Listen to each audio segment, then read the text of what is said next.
Welcome to guys kitchen. இன்றைக்கி one part fried rice ஒன்று பார்க்கலாமா? கொடுத்துருக்குற மசாலா நெய்யில் போட்டு வறுத்துக்கோங்க.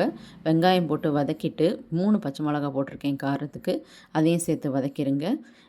கேரட்டு, கேப்சிகம், பச்சை பட்டாணி ஃப்ரெஷ் பீஸு, அதுக்கப்புறம் பீன்ஸு அதையெல்லாம் போட்டு வதக்கிட்டு, முக்கியமான இது இதில் புதினா சேர்க்கணும். அதுதான் நல்லா வாசனையை கொடுக்கும் உங்களுக்கு.